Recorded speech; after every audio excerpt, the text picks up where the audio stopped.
All right, we're going to start today. I'm wearing a special jersey, a Coyote jersey, to mark the 1 year anniversary of the last time I was able to travel somewhere prior to the pandemic to watch and take in hockey. I just got those memories on Facebook myself. Yeah, no, it's crazy. It's hard to believe it's a year, but it was coming fast, and we knew it was coming. And it's been a year really since, like, not long after this, the NBA shut down, and then the NHL, and then everything shut down. And here we are a year later, still living that same life. So the question I want to start off with today is, what was the last NHL hockey game that you seen live? Mine was the same as you, bud, in Arizona for your bachelor party. Would you remember what it was, who they played? That was Washington, the last one. Nope. No? Oh, who was the other one we played, or they played? They played the New York Islanders on a game day, family that's day. right. Yeah. That's right. I was more excited for the Washington one to see Ovechkin play. He was chasing, I think, 700 points, and he got like none. Nope, he didn't get anything that game. He was in the middle of that drought before things went to hell. What about you, Adam? What was your last game? My last game was in Edmonton against the Toronto Maple Leafs with this guy. I think he's there, yeah, with Ryan Pilon. We went. It was a hell of a game, actually. It was 3-0 with about 5 minutes left in the third, and Ryan was all cocky. And then all of a sudden the Oilers scored. He kind of got a little quieter, but still a little cocky. And then they scored again. And there was like seconds left. Everyone was on their feet. It was a fantastic game, actually, to go. That was so much fun. So much fun. Just the atmosphere in the arena as well. Like half Leaf fans, half Oiler fans. In fact, one couple showed up, and the man or the husband was wearing the Leaf jersey, the wife was wearing the Oilers jersey, and then they had a baby. And I guess she won out the argument because he was wearing the Oilers jersey. So it was awesome. There's so much beaking going all over the place. You know, it was one of those situations where I've been to live sporting events before. This one, there was a clear 50-50 split of fans in the building, but everyone was so nice. Everyone was polite. Totally. There was never any like animosity. No. Friends were with friends that were cheering for different teams. Like, it was the weirdest camaraderie between fans I've ever seen. It was just fun. Like, Everyone was having a great time. Yeah. We talked about the last game, like you and I went to, since you seem to be the person that everyone has their last game with here, Ryan. But that game, what I remember taking back from Arizona specifically was that everyone always talked about how it didn't have a lot of atmosphere there, that the games weren't fun there. And I found that to be completely false. There was a ton of atmosphere in that place, and it was a lot of fun. And it was by far the coldest rink I have ever sat in my life. I remember shivering in my seat, getting up and going to find coffee because someone else had showed me where they got it. And I walked around for almost a half hour to get it because I needed to warm up. It was so bad. I immediately went to the souvenir shop looking for a bunny hug to wear because it was so cold. Plus, like, you're in Arizona, it's so hot outside. So you're going in wearing like, a muscle shirt or something like that. And as soon as you get into the arena, holy crap. I've been in a lot of arenas. I've never been freezing the entire game like that one. That's a cold arena. I've been there too. And yeah, it really is.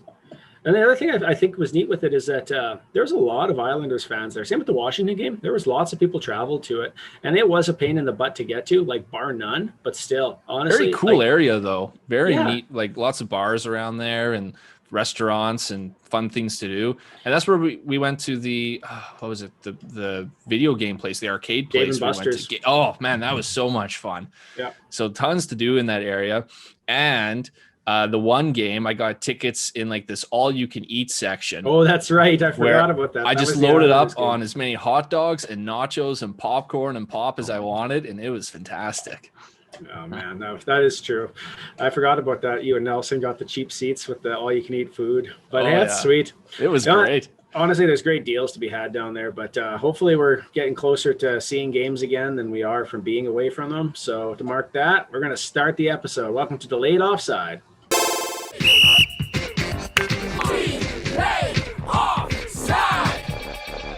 All right, we're going to start this episode off with our edition of Northern Exposure segment. This segment is on the Ottawa Senators, Canada's forgotten about team. So we're going to take a little bit here. Adam's going to bring in his hot takes and a little bit of information to just fill you up where the Ottawa Senators sit right now. Well, this is a team that was really expected to be at the bottom of the Scotia North Division, and it is. That's not just where I'm stopping either. They're bad. Next. They're a fast-paced team. They play a fun brand of hockey to watch, I would say. Bright spots would be, Brady Tkachuk. I think he's their future cornerstone.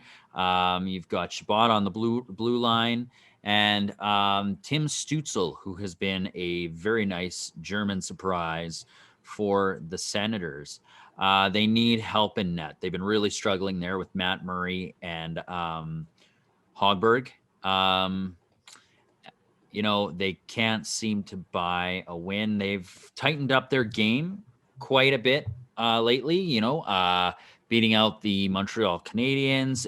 I believe that was I can't remember the score, but they beat them. And then the next game they played them, it was a 3-2 score. So they're tightening up their game. They tightened up against the Oilers too. Oilers still won. No big deal. But they're looking okay for what they are. They're exactly what you expected them to be. And I think DJ Smith has been a good coach for them. He's obviously looking like he's starting to get them to play the system that he wants, which is kind of what you want to see. Really sloppy start to the season, though. And if you're a Senator, go ahead there, Adam. Finish up your thoughts. No, well, and then you get the latest trade with Paquette, who really, coming from Tampa Bay, has done not much at all. And Galchenyuk, who, again, hasn't done much. Send them over for Dzingel, who is okay for the Ottawa Senators. He's coming back. And again, I think it's just going to be mediocrity. He's not going to change much there. If I'm a Sens fan, I'm looking at the young players, right? I mean, this is a rebuilding team. You really didn't, at least I would hope you didn't expect this team to be a contender. So, you're basically hoping that you can see some promise for the future, right? And I think they should be pretty excited. Josh Norris, he's been a really, really good player for them. He's tied for, not counting the games today, he was tied for third among rookie point leaders. And then you already mentioned Tim Stützle. He hasn't disappointed either. He's only a couple points behind Norris. So, I mean, you have two players who I'd say are in the conversation for the Calder. So that's really promising. And then they have another defenseman, or another rookie defenseman, Artem Zub. And he's been really impressive as well. He's only played about 7, I think, counting today, be 8 games. But he's second on the team in plus minus and leads the team in possession stats. And he did actually score today against the Leafs as well. So, you have 3 rookies right there who are looking really impressive. And then you look at some of their other young players, like their cornerstone pieces. That's Brady Tkachuk and Drake Batherson and Thomas Chabot. Offensively, they're not putting up as many points as they did last year. But, I mean, really the entire team isn't doing much offensively. But Tkachuk is leading the team with 9 points, 4 goals. And he and Batherson are really driving the offense for this team. And I found it really surprising because they are not a great team in terms of like how many goals that they've scored this year. They're among the bottom teams for offense, but they actually generate a lot of scoring chances. They're just not putting the puck in the net. When I looked at some stats, I was actually really surprised. They were second in the league in expected goals for per 60 at 5-on-5. So, they're getting their chances, and Batherson and Tkachuk are leading that charge. So, again, Sens fans should be pretty excited about that. But the one player I'm curious about your thoughts on is Thomas Chabot. To me, he just hasn't been quite as impressive this year. Again, granted, he doesn't have a lot of help. He's playing with Nikita Zaitsev. As a Leafs fan, I know some of the frustration he can bring. He has okay possession numbers, Chabot, but like he's giving away the puck a lot more. He's allowing more scoring chances, and offensively, he's just not.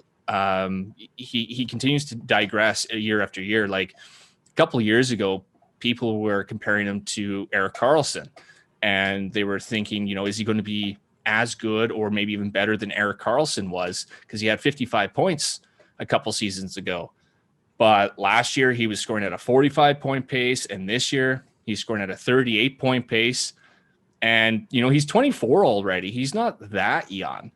He's almost entering his prime. And when Karlsson was 24, he scored 66 points. So, I think it's fair to say at this point he's no Erik Karlsson. But what are your guys' thoughts on Chabot? I don't agree with a lot of what you're saying. I think Chabot is legit. He is a good defender on a garbage team. You're already saying the team doesn't produce enough offensively, so he can add to that. But I mean, he also doesn't have the players to work with to produce some of those points as well, right? You're talking about offensive points. Some of that comes in primary and secondary assists, and he can't get those if your guys aren't scoring, and they are not bearing chances, as you said. And I do think the youth movement stuff's kind of fine. It's great to have a nice young group and say, okay, this is going to be good. We're going to build for the future. But we've seen how this works in other markets, specifically Edmonton. Yeah. You can't just have that. You have to have an established base. And they got rid of those guys. They traded away, and they weren't going to keep them. Stone and essentially Hoffman, Turris, even Duchesne for a bit. All those guys were traded away at some point to build that foundation around. Whether you think they would be good or not, that's just gone. So there's no real memory there. It's a team of random guys. It really is. And they don't have an identity, I think. But I do think Chabot, if you watch him play, one-on-one, he is very good. He does not have a legit partner, I don't feel No, at least not to the same level. And they're not getting goaltending. Honestly, if you don't have good goaltending with you, then it doesn't matter how well you are as a defender if simple shots are getting in. And I think that's happening a lot. There's a lot of soft goals going in, and they're not scoring. They need to tighten up defensively, but that's never just a defenseman's job. That's more than that. So that's where I feel. But what is a defenseman's job is limiting those chances against, and he hasn't been doing as well this year as he has previously, and he is giving up the puck a lot. You talk about Erik Karlsson, but I don't think of Erik Karlsson as a solid defender. I think of him as an offensive defenseman. I agree. With which one?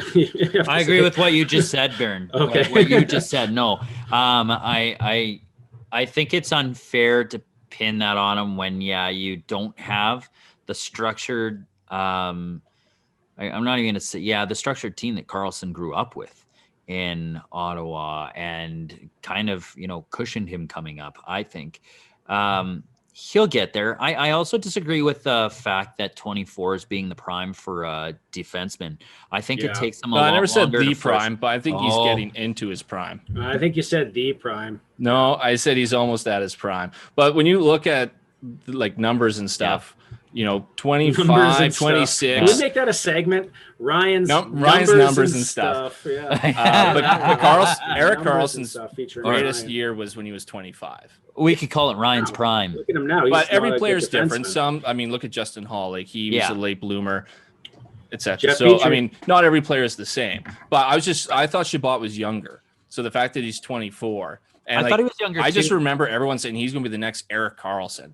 And I just don't think he's going to be quite to that level. I'm not saying he's not a good player. That's not what I was saying. I think he is a good player. But I do think he's not playing as well as he had before. And you see some regression. Now, again, that could just be because the team has gotten worse, obviously.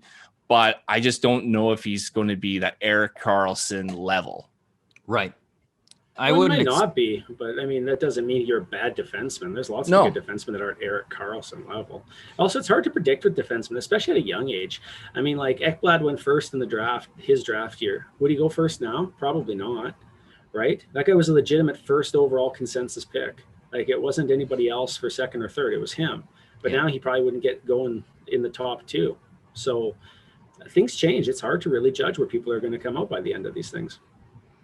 Yeah, that's very true. Stupid takes today, Ryan. What's wrong with you? It's the hot takes. I'll let you guys argue. What's the score in that Leafs game? Is that why? Is it just getting to you? The fact that they're putting up some fight against your Leafs tonight, or what? I don't even know. The Leafs were winning 5-1. Last I heard, it was 5-4. It's tied 5-5 going into overtime. Oh my God! Overtime is the worst. Did Chabot score? He hasn't. No. Any points tonight though? Oh, I don't know. Maybe. Honestly, I think he's legitimately good. You watch him play, he can play up against top playing guys very well. We have a secondary assist. Oh yeah, see, there you go. I do think it's interesting with Ottawa though. Like this team, I don't think that anyone was thinking they were going to compete, but I did think people thought they were going to take a little bit of a step forward. They do have better players on paper. They got better goaltending on paper. If you had to pick between Matt Murray and Craig Anderson, you'd probably take Matt Murray most games.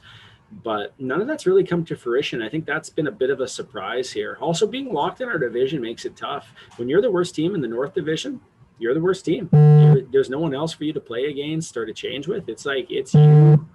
You're by yourself, and then you have to face down some serious questions of what you're going to do to make things better or work with it. There hasn't been as much going on in the Canadian division, potentially as much as for the first time the American divisions. And one of the biggest things to occur here was with the departure of the Rutherford as GM of the Pittsburgh Penguins. The search became kind of took an interesting turn here with the hiring of Ron Hextall, but also with Brian Burke leaving his gig at Sportsnet to be president of the Pittsburgh Penguins and help kind of see what they can do with this team.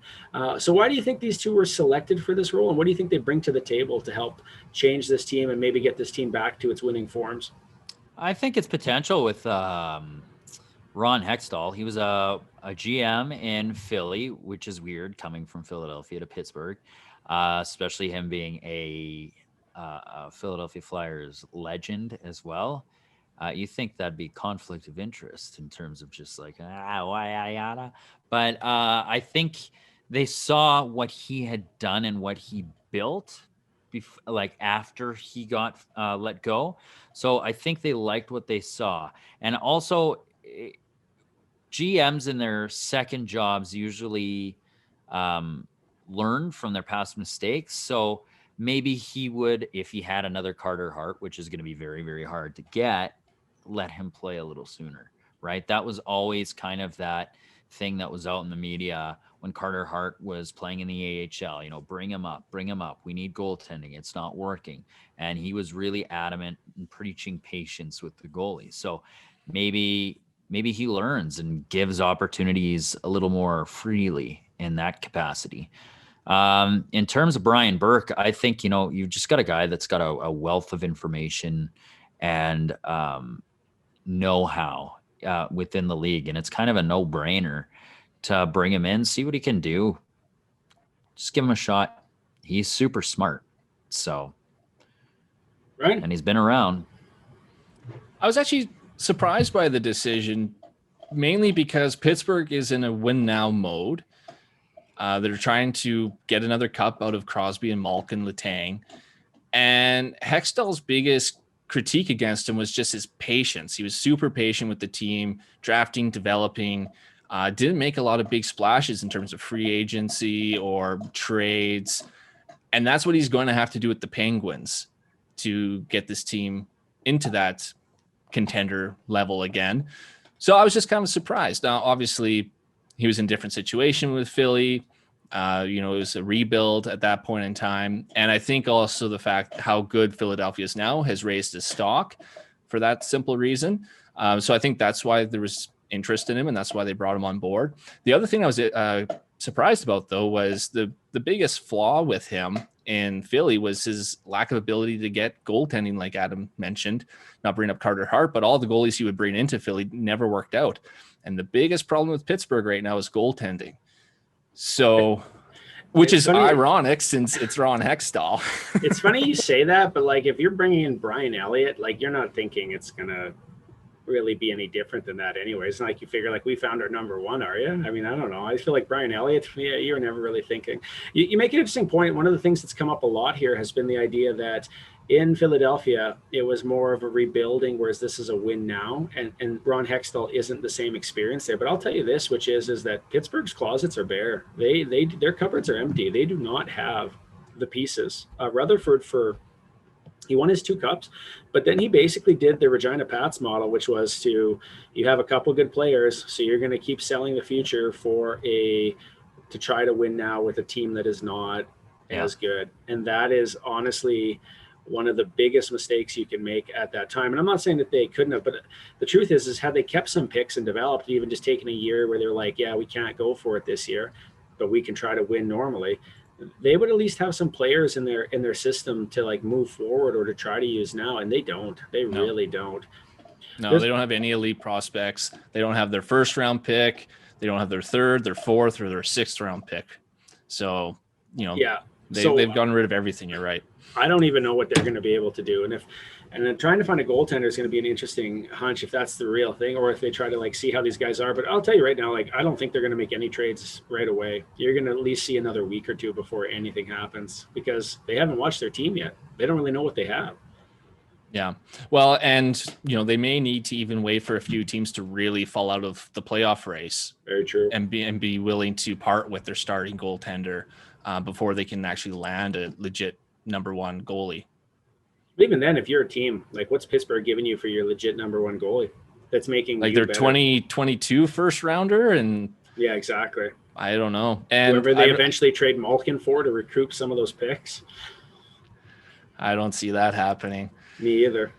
There's a lot of talk though about like Letang and Crosby and Malkin, and like how they didn't want to like break those ones apart, and that was some of the conversation. Rutherford was hoping to maybe move Letang, but the truth is, like, is Christopher Letang that good anymore? I'm not saying he's a bad defenseman, but like, does he deserve to be in that conversation the same way?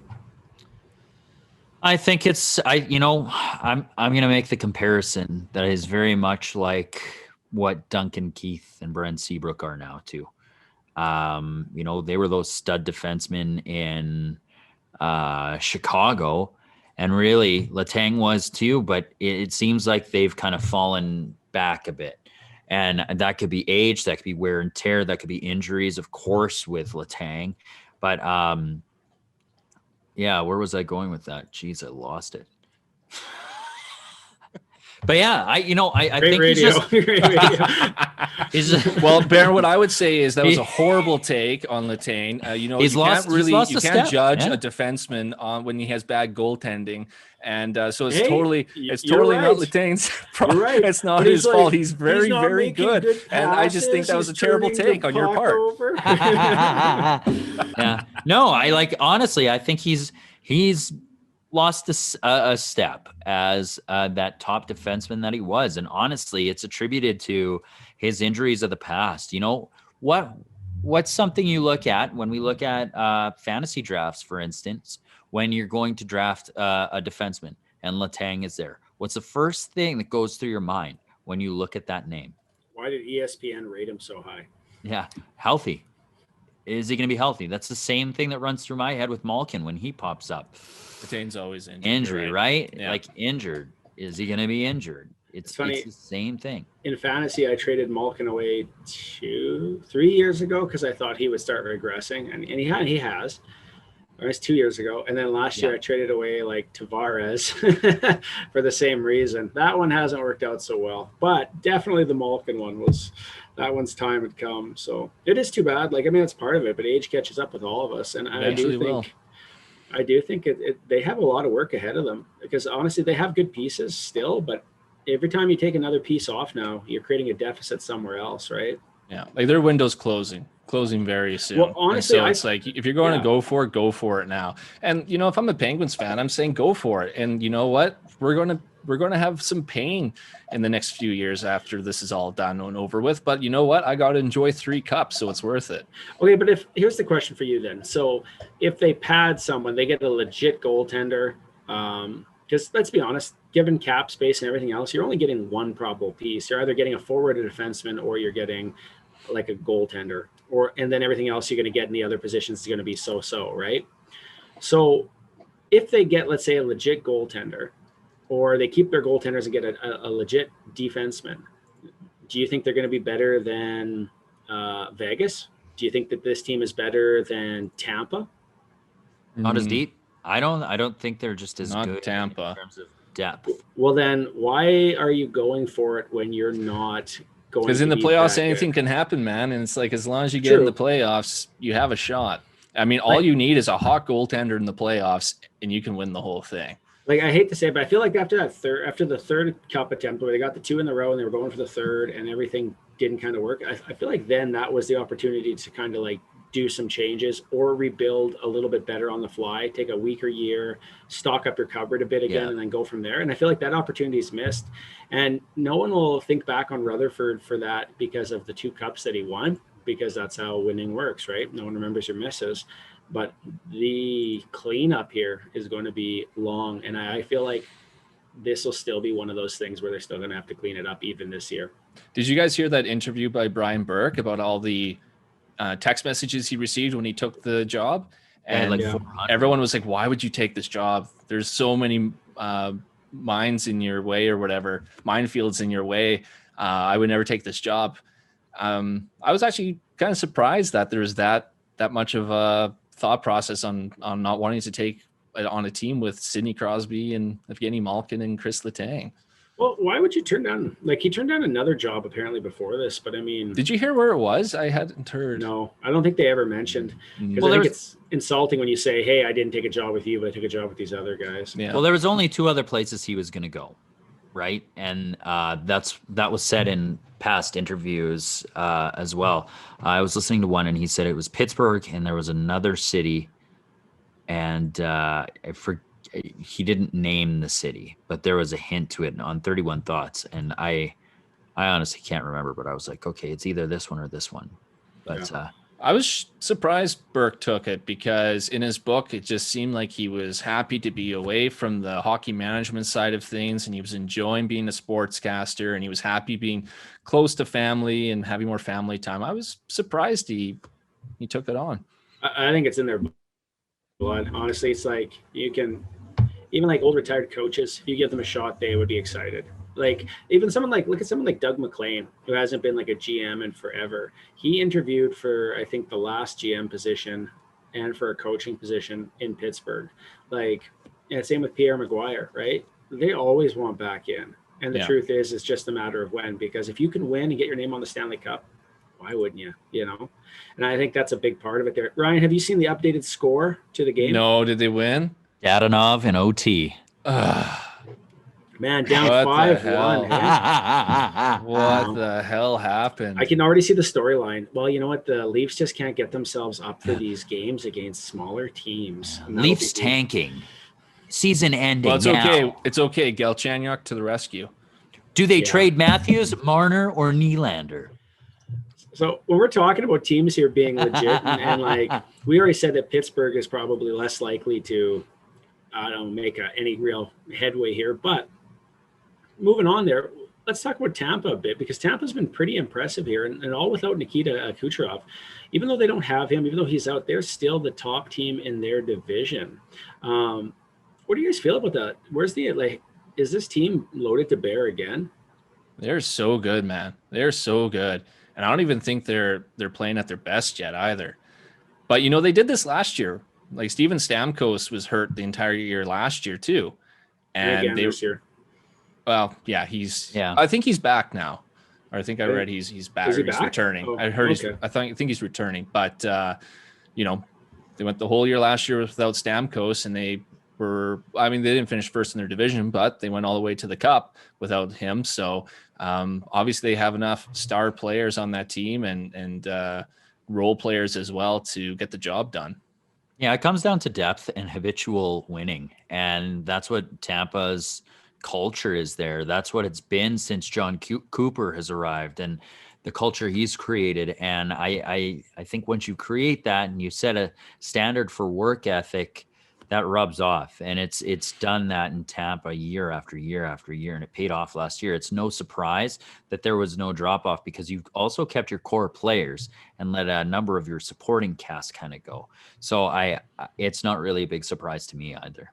It's easy to keep those players when they get that tax break in Florida that exactly. Other places don't. Oh yeah, it's huge.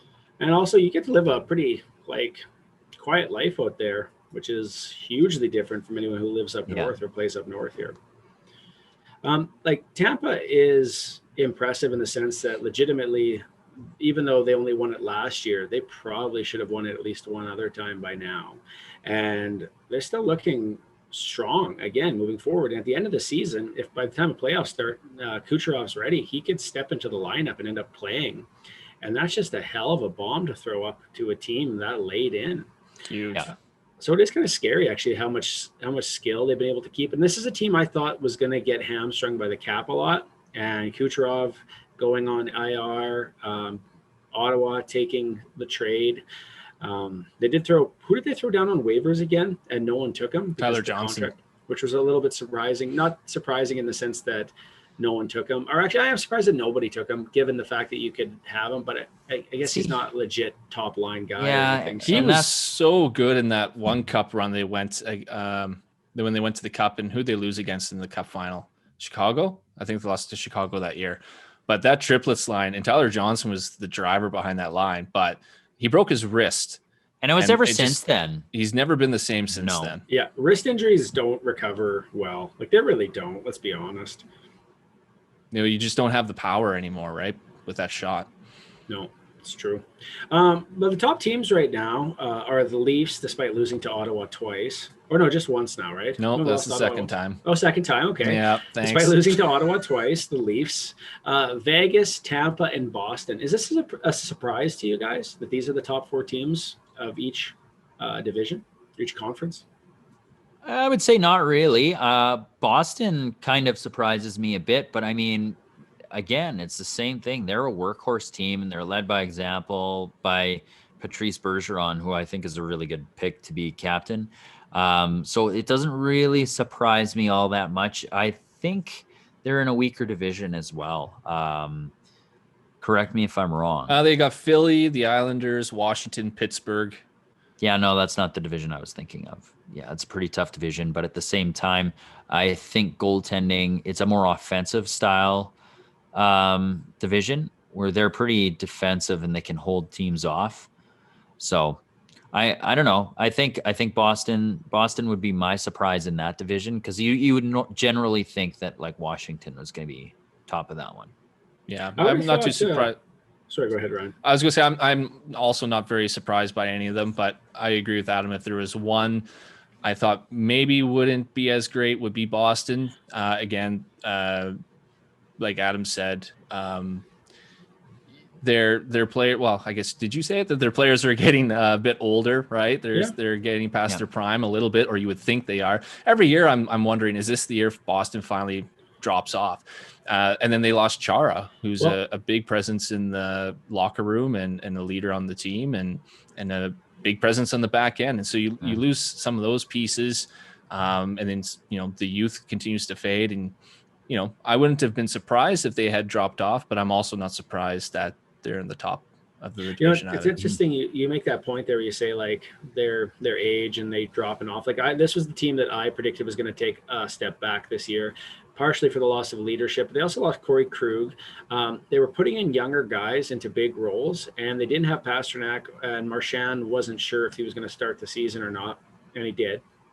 But I am kind of shocked that they were able to play as strong as they had, because the storyline out of the bubble was that this is it. This is the the final what is it, like Fast and the Furious 5 goodbye. We'll see a Paul Walker episode. Like that's how it kind of the feelings entering the season were, and they're coming out at chugging, and that's pretty impressive. Is there anybody you're surprised isn't a top team in the league? Let me take a look at the standings. That isn't a top team. Yes. I anticipated that Vegas would be at the top of their division. I anticipated that Tampa Bay would be at the top of theirs, and someone like Toronto would probably be at the top of the North Division. I think you thought Vegas would be ahead of Colorado this year? I did. I did too, but I think a lot of people put Colorado as like the golden child this year. Yeah, and I think that's kind of I don't know. I think that Vegas has just a scary team all around. They play with a speed and they move so fast. Like it's unbelievable to watch them. They look like they're in a different league a lot of the times against the teams they're playing with, like a league above. I did anticipate them at the top of their league, but at the top of their division. But in that other division, I thought it was going to be Washington. Yeah, I thought it was going to be Washington.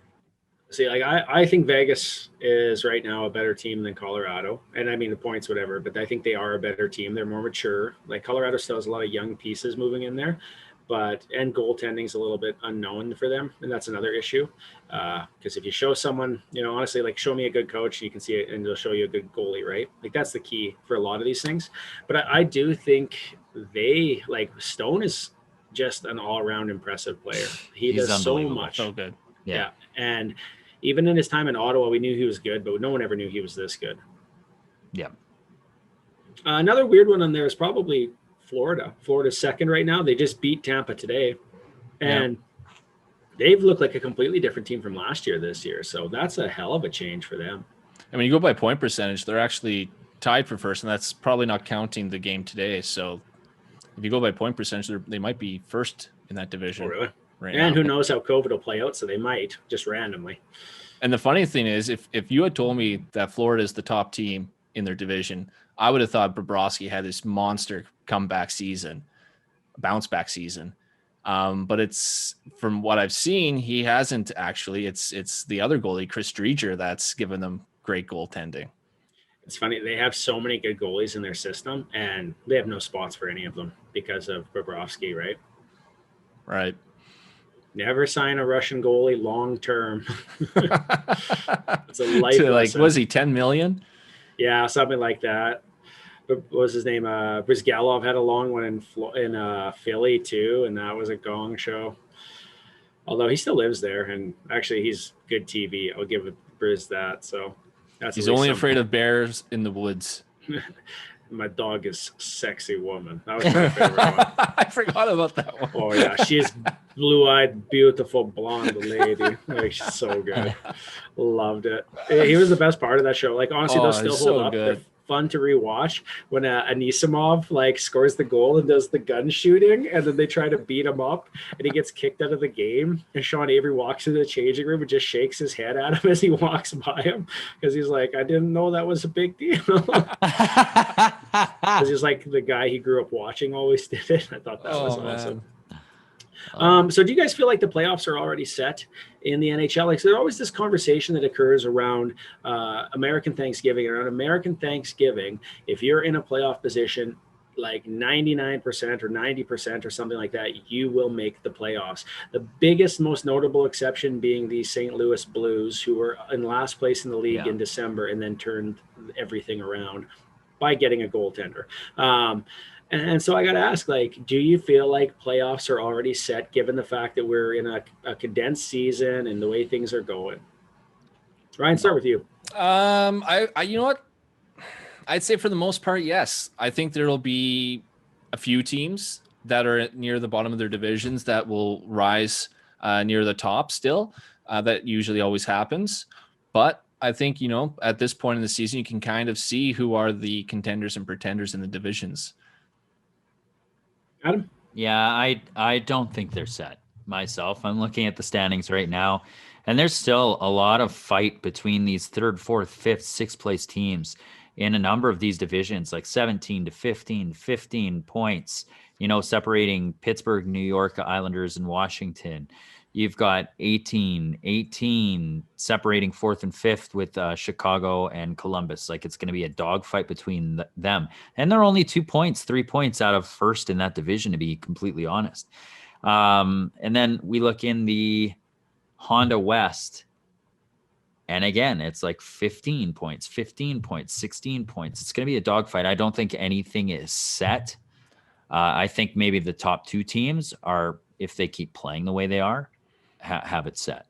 I think I was just more meaning the bottom teams. Like, you can kind of tell which teams are just right. Ottawa, they beat the Leafs today, but I mean, they're still far behind. Bottom of the East, you got a couple teams with 10 points, one with 11 in Buffalo, New Jersey, and Rangers. I just don't see them making it, right? Same with the West, the San Jose, LA. Minnesota would be one that I could they only have 12 points right now, but maybe they're the ones I could see maybe surprising, going on a hot run and getting into the playoffs. Maybe same with Dallas. But the problem too is a lot of these teams just haven't played the same amount of games. So just looking at points alone is kind of misleading, just because of the COVID issue that's been going on. And some teams just haven't played as many games. So because of that too, you see a team and you think, oh God, like they only have that many points, but then you see the amount of games they've played, it tells a different story. Yeah, I do think COVID's going to play a part into this, but it does seem to be that the top teams are starting to separate themselves and the bottom teams are starting to separate themselves. I do think third and fourth is probably going to be a little bit interesting to see, because certain teams too last year, start well, but schedule plays a lot into this. You look at a team like Montreal has like an unbelievably good schedule, and a team like Vancouver has an absolutely garbage schedule. And I don't understand how they couldn't have like evenly spaced out the schedule this year, since you're not fighting for concerts or anything else. Those buildings are your buildings. So I don't understand how the schedule worked out the way it did. But if you look generally, a team that has a really good schedule to start will always be in a better position by American Thanksgiving. And if you don't have that good schedule, then you are in trouble. And I think some teams are going to have really tough starts, and other teams are going to walk in and they're going to be hit at the end. But if you have a good start and you can establish your wins already, then it doesn't really matter. Whereas the rest of the team's got a dogfight, and I think that is going to be tough. Good talk. Yeah. Okay. Nothing to add. It was perfect the way you ended it. Okay, well, great. So speaking of a little bit of the south of the border stuff here, a little bit of a jump back for something else that I forgot to kind of hit on earlier. Coyotes and Blues, because of COVID, had kind of actually ended up playing a mini playoff round already. And in that playoff round, a best of 7, the Coyotes ended up winning it here as of today. I thought it was interesting how this thing worked out, that they ended up having to play 7 games back to back in a little mini season. But the Coyotes are probably a little bit more surprising to people than they think. That's the second best team in their division, and they beat them the majority of the games. Well, they got Darcy Kemper, number 1 starter for Team Canada on the Olympics, right there. Yeah, boys. I thought that segment was so funny.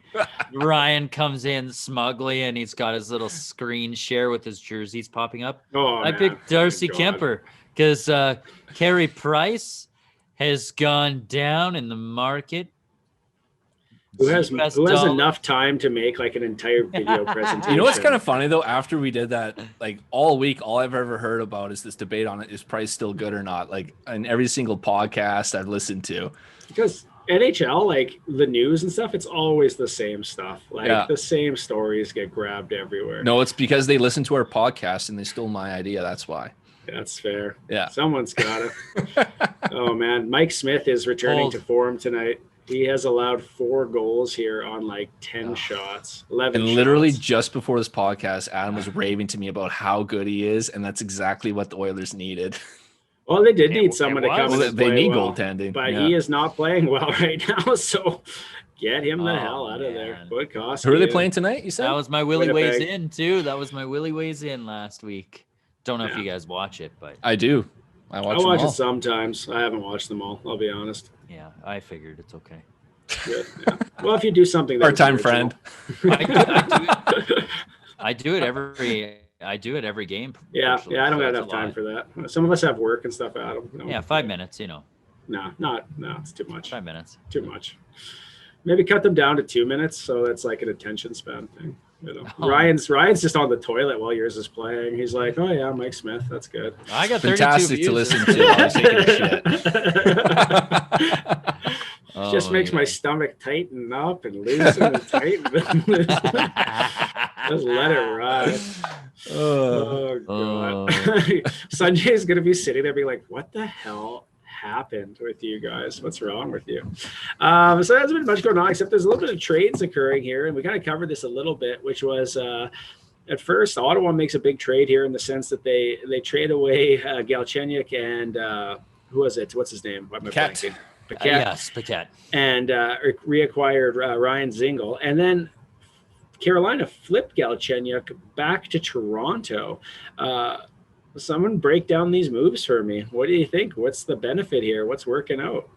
Adam, you want to do the Carolina first trade? And then sure. I look at that trade and I'm like, it's a couple players that haven't done much for their organizations and that obviously need a change. Now, how many times have we heard that with Galchenyuk? How many times, guys? How many times have you heard? This is the first time I've heard it. Yeah, I haven't heard that before at all. Montreal, he didn't pan into the player he needed to be. Maybe a change. Then he goes to Was it Pittsburgh first or Arizona? He went to Pittsburgh after leaving Minnesota. Okay. Galchenyuk. See, look at the guy's going to play for 31 goddamn teams by the time he's retired. I don't know. And then Zingle, to me, I'm like, okay, bottom 6 player. He'll be in your lineup and he'll do not much. It'll be meh. He's going to get pushed out in a couple of years, just based on system stuff and other players coming in and him not producing at a rate at which he probably should. Paquette, he's lucky. He's coming off of a Stanley Cup win with the Tampa Bay Lightning. He's got that working in his favor right now, but he's got to get his ass in gear in terms of producing as well. And then you've got, Dzingel. I've talked about him already. That's the 3. I'm confused from the Senators' point of view on this, or why they made this trade. I just don't quite understand it.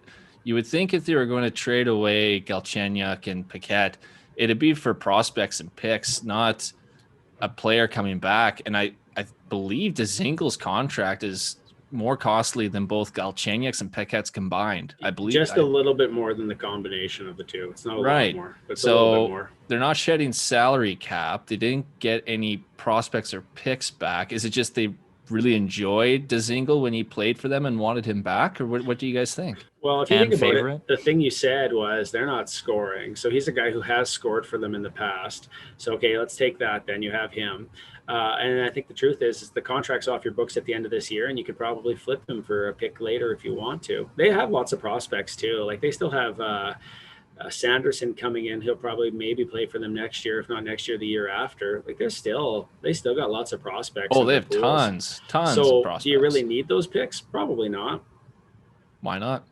Why not have more? Well, because you can only have so many contracts. Yeah, that's true. Well, good picks then. Lots of draft picks to move, bring in leadership. Yeah, I think right now it's going to be hard to do, just given the border situation, right? Like Dzingel played really well for Ottawa when he was there. Yeah, he did. The last year or two that he was there, he was one of their top point producers. So I don't know. Maybe they're just hoping he can rekindle that production with his old team. All right. Well, we're going to try a new segment here to kind of. Do we want to talk about the Galchenyuk to Toronto? Oh, sorry. Yeah, I did. Actually, yeah. Because you started talking so blandly about things. I was like, I'm sorry, I'm boring. How's he gonna be as a left winger? What's he gonna play with? Let's hear about Galchenyuk. Tell me about it. What do you think about him to Toronto? At first, I didn't like it. His play has really dropped off the past couple seasons, and to be honest, I was excited about Korshkov. He is a young guy, big body. He led the Marlies in scoring last year. But, the more I thought about it, the Leafs are going for it this year, it feels like. And Korshkov can't help them. He's in the KHL this year. And Galchenyuk's only a couple years removed from being a 20-goal scorer. And the problem with the Leafs is they just have a lack of scoring depth right now. Like really, the Matthews line is the only one that's scoring at 5-on-5 right now. Like even Tavares' line just is cold at 5-on-5. And if it wasn't for their power play, they'd be in trouble. And, look at their last 2 games. Some of those mistakes or their inefficiencies at 5-on-5, I think, are starting to bite them in the butt a bit. They were outplaying Montreal and then let them come back. And then they were outplaying Ottawa. They were up 5-1 and then they ended up losing in overtime. So there's some issues there creeping into their game. So does Galchenyuk fix any of those? I don't think so. But here's the thing is, like I said, he's a couple years removed from being a 20-goal scorer. They lost 2 20-goal scorers in Andreas Johnsson and Kasperi Kapanen on that third line. And I think they're missing a bit of that offense. I'm not saying Galchenyuk's going to return to a 20-goal scorer, but maybe he will. You never know. And if he can, plus he's a big body, he can hit. Maybe they want to turn him into another Hyman on a line with Tavares or something like that and get someone who can bang around and get the puck for the superstars. I'm not sure. But, worst comes to worst, he turns out to be a bust and they just send him to the taxi squad. Well, he's already on the taxi squad, which is part of the reason I think it worked to grab him. Because once you're on the taxi squad, you can stay there. And I don't think anyone's going to be rushing to pick him up. But it is interesting to me because I do think that with that move, you're making the point that they lost so many goal scorers there. He's a guy who I thought when he was going to go to Pittsburgh was going to legit, refine his fire and kind of change the conversation a bit about how he played and be really strong, work really hard, and like get a ton of points. I drafted him in fantasy that year because I'm like, at worst, he's going to be on the second line. And nothing. Like, he literally was a ghost in Pittsburgh. And that's the thing. Like, with those two, if you can't find, like, because Malkin and Crosby are very different players. If you cannot find rhythm there, you're probably not going to find rhythm anywhere. And I just don't see what happened to this guy. He just disappeared after that. But I don't think he's going to do anything else except be that extra body with some veteran presence you could throw in sometimes or kick out other times. Like, the Leafs really took a roll of the dice on a few players, right? And some have turned out. Like, Wayne Simmons has really helped that power play. He was kind of a roll of the dice. Joe Thornton, not quite as much of a roll of the dice, but I mean, he's mostly a third line center by that point in San Jose, and he's playing on the top line and doing quite well there for the amount of games he's played. And leadership. But then leadership is huge. Counts, yeah. But then other players haven't really turned out right. Like Jimmy Vesey, he started out great, hasn't really done much since he got those 2 goals early on in the season. You don't like VC anymore? Yeah, he hasn't really done. Yeah, at the beginning, I really liked him. Like, he had 2 goals to start off the season. Like, that was like early into the season. I thought he was doing quite well. He was helping out on the penalty kill. He's still doing some of that stuff, but just offensively, he's just not producing. He's very not noticeable. Right. Yeah. So. Yeah. I'm just looking at Galchenyuk's time, and he only played the 1 year in Pittsburgh. Yeah, they traded him. Same thing everyone else did. Yeah.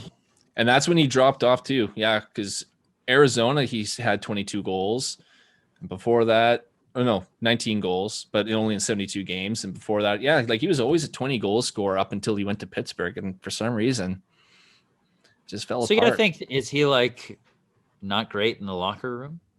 I don't know. Hard to get along with? No idea. Have you heard any of that? I don't know. I thought Ryan by the numbers would have that. Yeah, what are the numbers on? At a 62.8%. He's a negative interactions.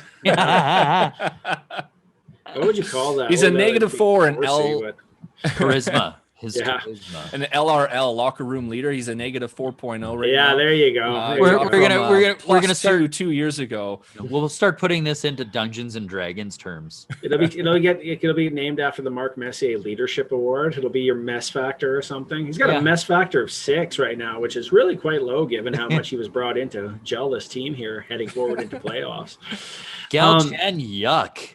The other thing I wonder too is just because he is a big body and he does hit. He is physical, and it felt like over the offseason, Dubas was really focusing on trying to get some bigger bodies into the lineup. I think he felt they got pushed around a little bit by Columbus, and then Galchenyuk is a big body, and he does hit.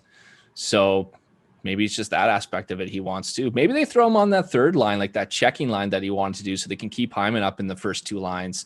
But I mean, he's so bad defensively. If he's not scoring 20 goals or more, he's kind of worthless. But is that easy to compensate with Matthews, who's playing a better defensive hockey, Tavares, who's a great 2-way center? Is it easy to mask with those 2 guys? Maybe. And you've got those 2 guys centering lines. Is it going to be easier, to create that chemistry? And Tavares is great at making players look good. So yes, he is. Maybe, you can't say that about Crosby. No, you can't. Crosby only gels with certain guys. That's true. Always has, right? Nugie Poogie. Well, for Crosby? No, I'm just saying Nugent Hopkins scored. No. He has a guy who hasn't buried his chances this year. He has like some of the highest high percentage shots and just nothing. He does not have a shot. Like, honestly, Nuge does not have a rocket. He was a decent 2-way center. He would have been an okay second line center. He's a good winger, but he just doesn't have a Barry shot on there. I would really like to see him move down to the second line while we're on it and have Cahoon maybe try him on the first line. Cahoon's been great. But just I think the chemistry between Ryan Nugent-Hopkins, Draisaitl, and Yamamoto needs to be explored more. Well, see, that's the thing is that line has a shooter in Draisaitl. He's the guy who shoots. Like Yamamoto, whatever, greasy goals, that's fine. Nuge can make a pass. That's great. On the McDavid line, him and McDavid kind of fill similar spots, which is they make great passes. But who's your finisher? Puljujarvi. He's not quite there yet. No, so exactly. You need someone who's going to be a trigger person. And right now that might have to be someone else like Cahoon. To wrap up today, I think we're going to do a little segment called Be a GM. And it's going to work a couple different ways. We're going to have a couple different topics and see your guys' thoughts on it. The first one is the three options that were presented on insider trading when it comes to the draft day. So right now, it sounds like the NHL draft is potentially up for review. Things might change. They might switch around how stuff works. I'm not 100% sure what's going to happen, but they haven't committed to anything yet. But the three options that were laid out by TSN Hockey were that you can either, one, have the class, so the 2003 class on July 23rd, right? So keep the draft as is, July 23rd. That birth year is going to end up being drafted. Oh, okay. The 2003. Okay, gotcha. Yeah. The 2003 class on December, gotcha, or January of 21-22 instead. So instead of instead of doing it in July, you do it in December or January, or doing the 2003 and 2004 at the same time in 22. What do you guys think is the best solution here, and why? How would that work in terms of draft pick? Would you get?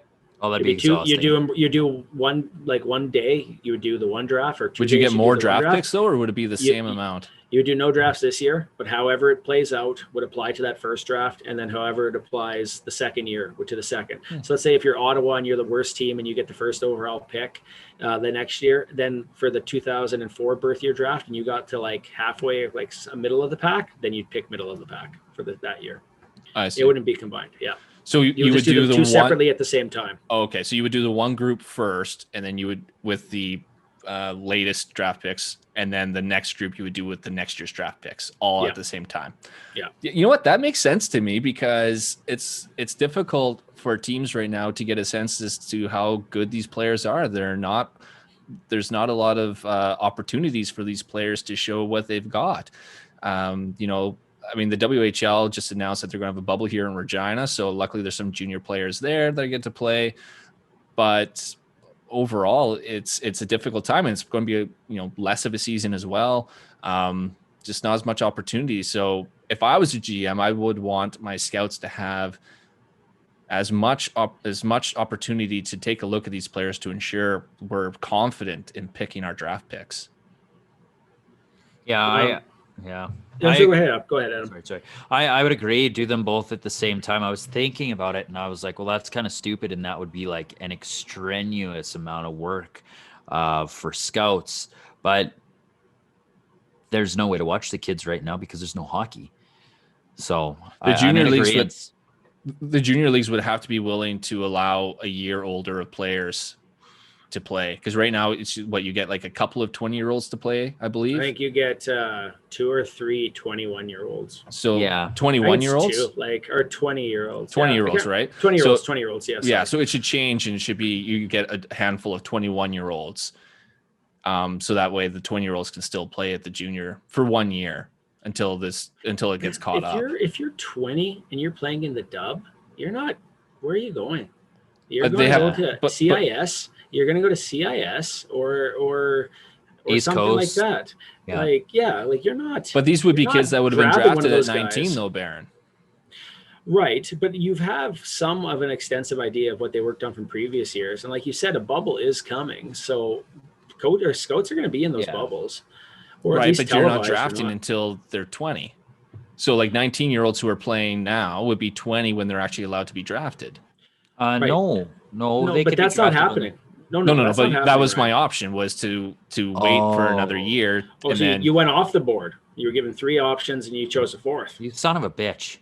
Isn't that what we just talked about, or was I confused? No, you're confused. No, you're right. You're a little bit right. Like if you push the 2003 back a year, then those guys are going to be older for sure. Right. Yeah, that's what I'm saying. So then you have to have something to make up for it. Yeah. You're right. But I mean, the other part that occurs there, is that at some point with the bubble and stuff, then maybe you can watch these guys earlier. Like maybe you could just push it back till December or But it's not January, even all the teams though, right? It's just some of the Saskatchewan and Manitoba teams playing here in the bubble. So it's not the whole bubble, in this bubble. And there's so are all the teams going to be playing in bubbles? Right now, Red Deer, they're living in the rink. They're not even having billets. The kids are living in the rink, and they will be like, and they'll go to a bubble or essentially somewhere and play. So each part will have its own bubble. It's not just Regina with 4 teams playing. It's there's a couple different cities. Okay. But I think it's going to change the divisions a bit because Swift Current, technically, I don't think could move over to like who should be in the Alberta, like the Central. Right. Can't be with the restrictions. So and what about the rest of the junior league, like the OHL and QM? Well, they played games unlike JHL. Yeah, they played games unlike the Western, right? The Western never got any games in. Okay. Well, so I don't know. Yeah, but I don't know. There's some options there. But you think you make a good point. Like, should it be 19-year-olds? Should the draft just be changed to be 19-year-olds? Huh. That's been a debate that's been ongoing for a couple years actually. Is 18 too young, and should they change that age to drafting at 19? And what's the argument for it? Just development wise, I believe is the major one, and protecting those kids that are playing against men, because right, they can get demolished. Like not every organization has it so that a kid is going to go into the farm team. Like Quinton Byfield right now is playing in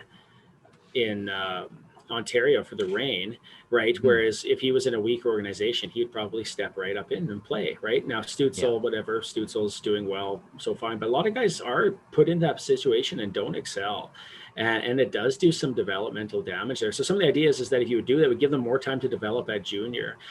Ray Ferraro always talks about how his dad wouldn't let him do things until he hit a certain level because the argument was dominate where you are and then move up. Right. And when you got there, when you're able to do that, you were always more prepared for the next level. Yeah. And I don't know, I like the draft as it is. The NHL draft's only exciting for one round. It's not like other drafts where there's depth all the way through it. The depth doesn't become apparent until 3 or 4 years later, right? And that was another thing. At 18, if you do the draft at 19, more guys would be able to step in right away and actually play. Right.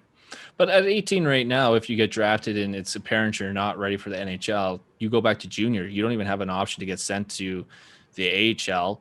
Right. And that would be a change too, wouldn't it? You'd be able to play in the AHL. You would. Exactly. So you'd be able to play first year being drafted in their minor league or the farm team. It makes an interesting change there.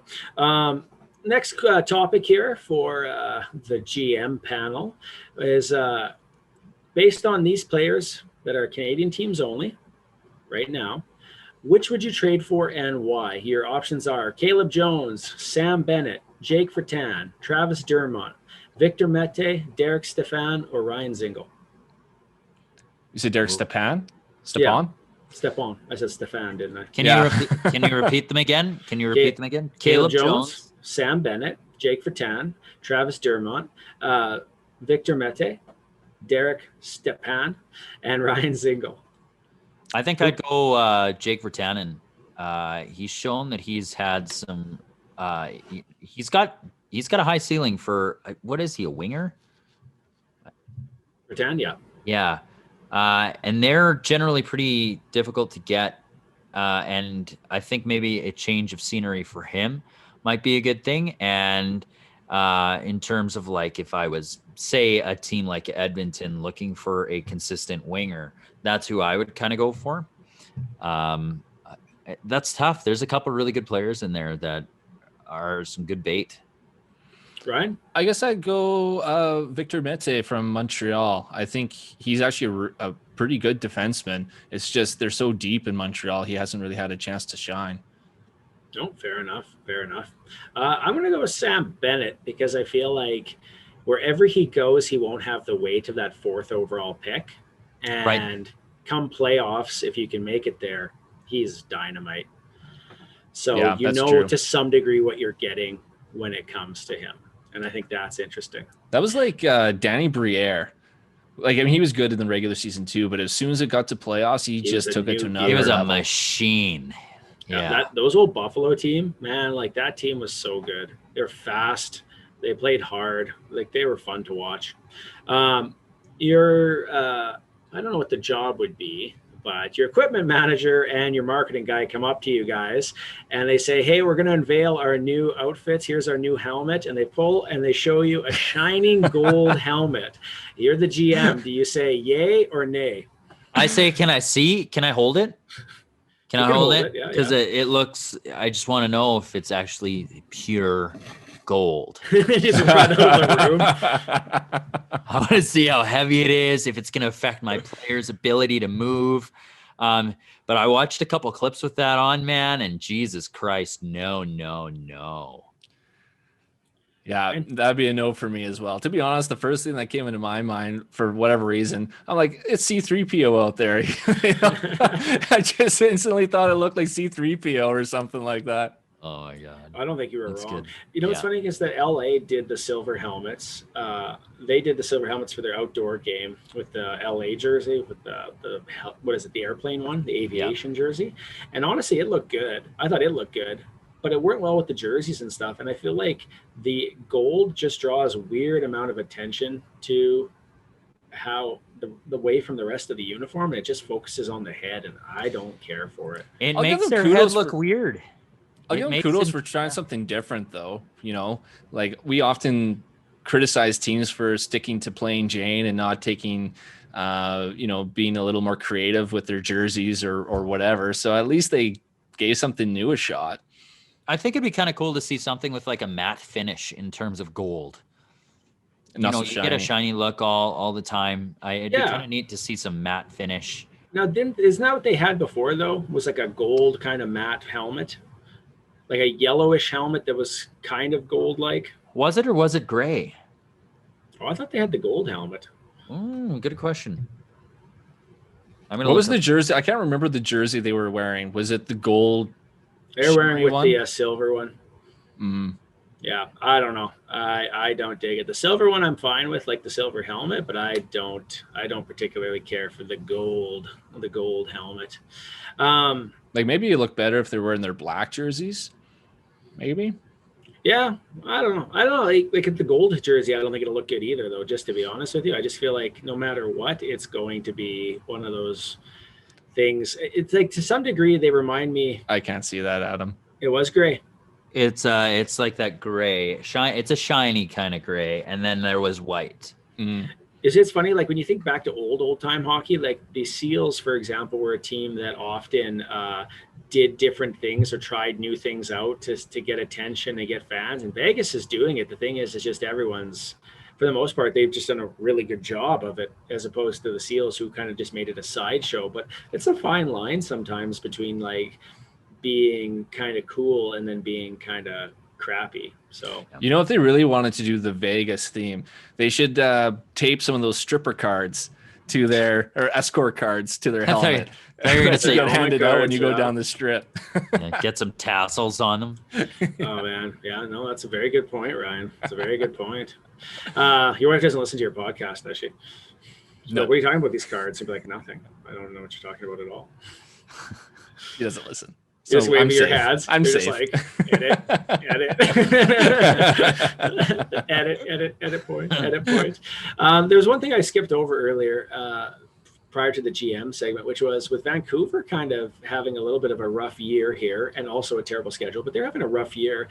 It recently came out that from the owner, just out of nowhere, where he was like, hey, you know what? I believe in these guys. I believe in this team. They all have my vote of confidence.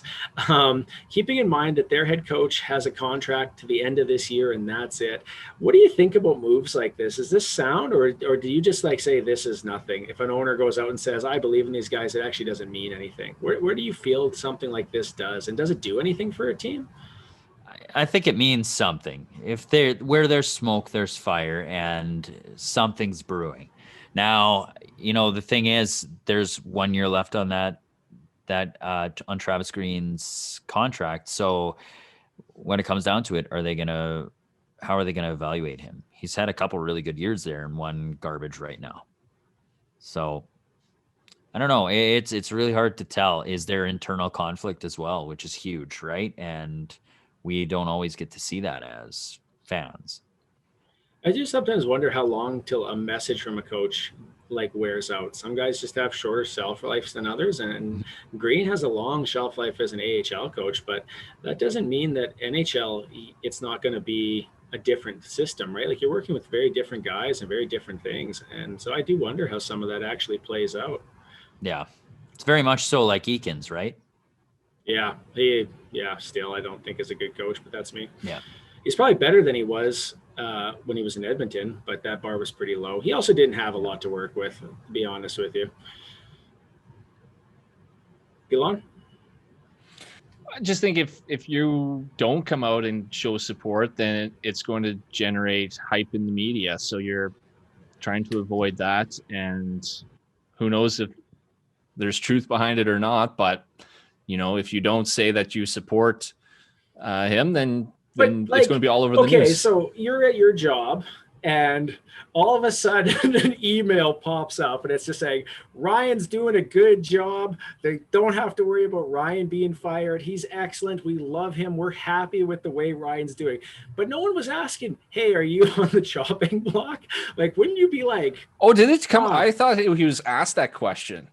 And answered. He put it out on Twitter. This was a Twitter thing. Okay. Yeah. It's like you're at home and all of a sudden it's like tweet from your boss and he's like, this is a great guy. I'm sticking with him, blah, blah, blah. Wouldn't you just be a little bit like, huh? Yeah. Then there's something there. Yeah.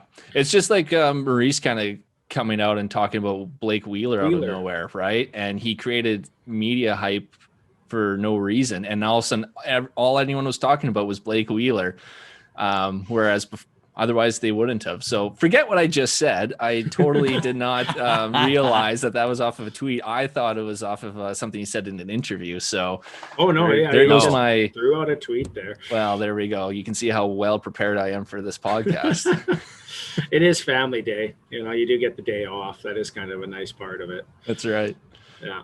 All right. Well, I think that wraps up our episode of Delayed Offside. We're probably just a little over an hour, which isn't too bad when you cut out all the crap in between. You're probably about an hour and 10. So we'll see where we're at. Which is all the parts that Adam speaks. Oh, hey, it'd be funny if you could actually edit it and just take someone's segment and then just change exactly what they're saying and throw it in there. Be like, Adam, what do you think about Galchenyuk? It'd be like, just Galchenyuk, double great. over. Penguin, great. Or every time Adam's about to start talking, he gets the first couple words and then it cuts. or it just cuts to those things over. Oh yeah, the podcast was only beeps. 10 minutes. How is that possible? If you can insert random beeps over things people were saying, I went beep and then went beep and then beep, it'd be like, wow, what were they talking about? I've already punked Adam enough with the sexy poses with Adam segment. So. Oh my god, that was so funny. Oh god, yeah. What's Sorry, go ahead. No, go ahead. Oh, sorry, I just popped into my head. I didn't mean to suck the whole life out of what you guys were saying, but I was gonna say, what do you think? What do you think Sanjay spent you $10 on? Another movie, another crappy movie. Probably Justice League or something like that. It'll be like here's a poster of a Justice League promo, and I'm gonna frame it and hang it by my jersey. He loves those Zack Snyder DC flicks, eh? His entire account is literally, I'm pretty sure, a bot account for pimping Zack Snyder's cut. But he went all in on it. He was like, "This is the greatest movie ever, and it'll always be." And he had to take a lot of fights, so he's in there. He's doubled down, man. Planted firm. I have a lot of trouble with those. I can't get behind a lot of those DC movies. I really like the Batman movies. Everything else I've had a really difficult time getting behind. I liked Wonder Woman. I thought the first Wonder Woman movie was good, but the rest of them are just so I don't dark know. And it's not even just that it was dark. It was just drawn out. Batman vs Superman. By the time Batman had his fifth dream about Superman destroying the world, I was like, I get it. You're paranoid about Superman. Move on. It's going to fire him up so much. Here's the thing to me is that when it's not one of their flagship characters, they do a great job with it. Shazam is a good movie. Shazam is a fun, entertaining movie. I also think Aquaman is a fun movie. It's Did good. you like it's it? well done. Yeah, I did. I thought it was well done. Like Aquaman. It was the Haven't only watched it. superhero movie I've ever watched where I didn't finish it. Really? You didn't finish Aquaman? I got bored. It was Dude, the crab too long. people. It was like he got to like one point. I was like, oh my god, he still has like 3 more steps in his journey or his plan or whatever. I'm like, oh my god, how long is this movie? Honestly, I thought Aquaman was good, and I really think Wonder Woman. Actually, I bet you Wonder Woman 2, like 1984. I bet you it's good. I bet you it's just not as good as I've seen it. The previous one. And can you take Kristen Wiig seriously? I think it's tough. It was okay. It would be tough to beat Wonder Woman. That is probably the best. That is the best DC movie since The Dark Knight. Yeah, like since that trilogy. I was gonna say that trilogy was fantastic, and you know what? I would also put the Joker in there too. Joker was disturbing, great too. Unreal. Once again, you're not a flagship thing, and you do excellent with it. But it is dangerous when you decide, okay, that you make fun, kind of happy family shows, and we're going to go full dark, because you can still make dark things and still have humor and stuff, an element. And I just don't think DC went that route. And the problem with going dark, it works for Batman, and I think that's why they've had so much success with Batman films. Superman, it didn't feel right for it to be so dark, right? Like you watch like the Christopher Reeve movies and you just come out of it feeling happy and like. No, you don't. Do you? Oh, you didn't like the original Superman movies? Oh, for God's sake, Superman is like, you're like he's a man of steel. Oh, they're still good, man. They're still good. The first two are great. I will say right now that I thought Man of Steel was a good movie. I thought it was fine. It. I thought it was fine. Honestly, it's a decent show, but what's it on? Sorry? What's it on? Is it on Crave or? It's probably on Crave, if anywhere. Yeah, okay. But it is good. Like it had a good take on things, I thought, but it gets dark at the end, but it wasn't terribly dark. But then after that, it just keeps going. Even his costume's dark, like you said. So Superman's a tough character. I don't think he can do it right. It's a very hard character to do right. Who? Superman? Yeah, I think it's harder today than it was like 20 years ago to do Superman and portray him in his truest form. That'd be so hard. Well, especially to make him in a serious movie, right? Yeah. Like Christopher Reeve was funny as Clark Kent, and it's like the bumbling Clark Kent that was super nervous and stuttered, and like he was great, right? And then he goes into like confident Superman, and there was like a campiness to it, but like I liked that. With this one, it was just all serious. Yeah. But I thought the takes were like good for what it was. But you're right; it was much more serious than the other ones, and that I don't know. It's interesting. Anyways, the point is Sanjay loves Batman versus Superman, despite it being a terrible film, and he can't get over that. So he probably bought a Batman versus Superman thing, and he'll be really riled up for the next episode. Maybe this will be our highlight package that we do later. It's just the Batman, it's the Zack Snyder film. You know, he comes on the pod and he's got a really badly sewn outfit that's half Batman Superman, cowl, half Batman. Yeah. Yeah, exactly. I could see it all happening. Well, with that, I'm Baron. I'm Adam. I'm Ryan. It's Delayed Offside. Like, subscribe, follow us online. Check out the videos. Check us on Twitter. Check out the Facebook group page. I'm trying to think what else we have. Do we have a web page going? Is it up and going now? No, we have the Facebook page. We have the Twitter account. And here's a good place. So here's good. YouTube's been good to us, I think, better than SoundCloud, actually. So yeah, it's always nice. All right, have a good night. Delayed Offside.